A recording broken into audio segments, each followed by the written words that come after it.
Nuts to this.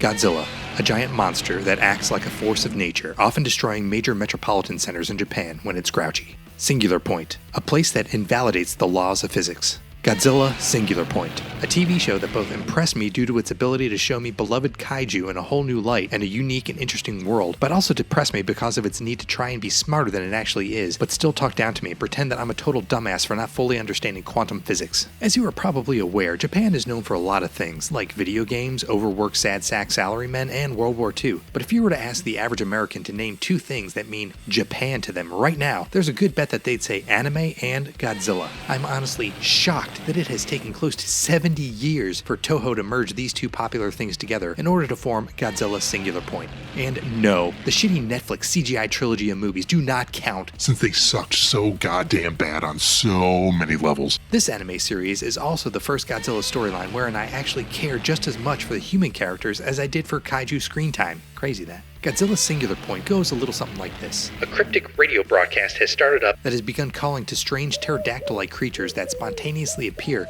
virtually from thin air over a small seaside town in Japan just a stone's throw away from Tokyo. A small group of, what are they, mechanics, computer scientists, Mystery Inc. subsidiaries? Well, these guys find the initial broadcast and then use the really shitty robot, one Jet Jaguar, to fight the pterosaurs that start materializing, saving some innocent peoples in the process. Then more pterosaurs appear, more mutated and rodan-y than before, and with them comes both a red tide and a red dust that covers the land, sea, and air. Countries of the world have no idea what to do about any of this, as they all start to get swallowed up in rodans, red dust, and red seas. During all this, some smart people discover a new element that exists across time and space at all instances simultaneously. A higher dimensional molecule they call archetype. It's also determined that all this red dust popping up around the world is in fact this archetype as well, and all mathematical predictions of the future show that a catastrophe tied to the exponential advancement of the red dust will destroy the universe in a matter of days. Together, all the humans, both the super scientists and the blue-collared mechanics and technicians, try to get to the bottom of the perplexing quantum puzzles in question, as well as find a way to stop the world from getting destroyed by the ever-expanding red dust and the kaiju that it seems to generate.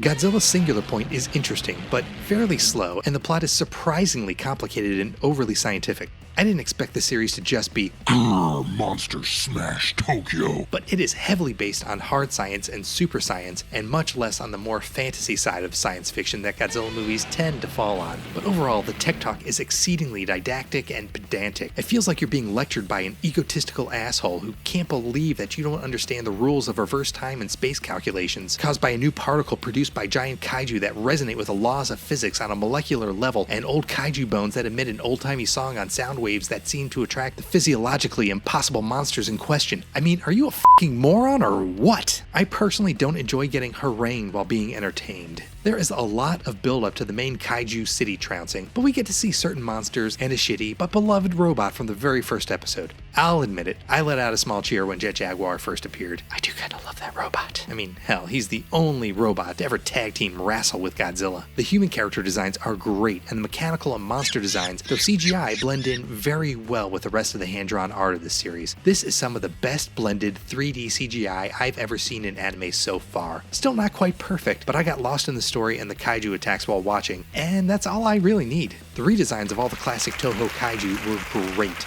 Rodans was the weakest. They just made him a pterodactyl with chest spikes. But Anguirus, Manda, Kumanga/Megalon hybrid, and a brief appearance by Hedorah were all very cool and fit this world perfectly. The monster designers and the story creators were given freedoms that previous Godzilla productions could only dream of. For example, for once, Godzilla's origins had nothing to do with radiation, though he's still an indestructible force of nature. And I love the opening song by Bishu,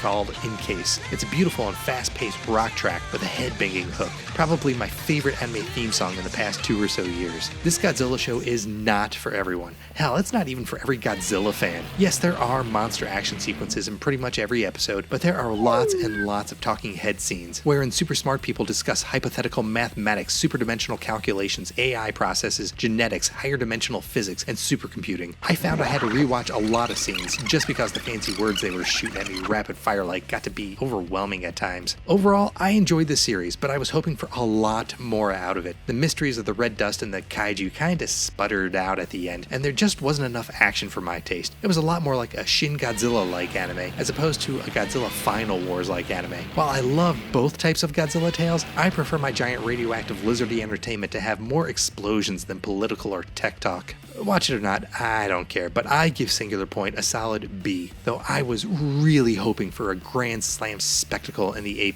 range.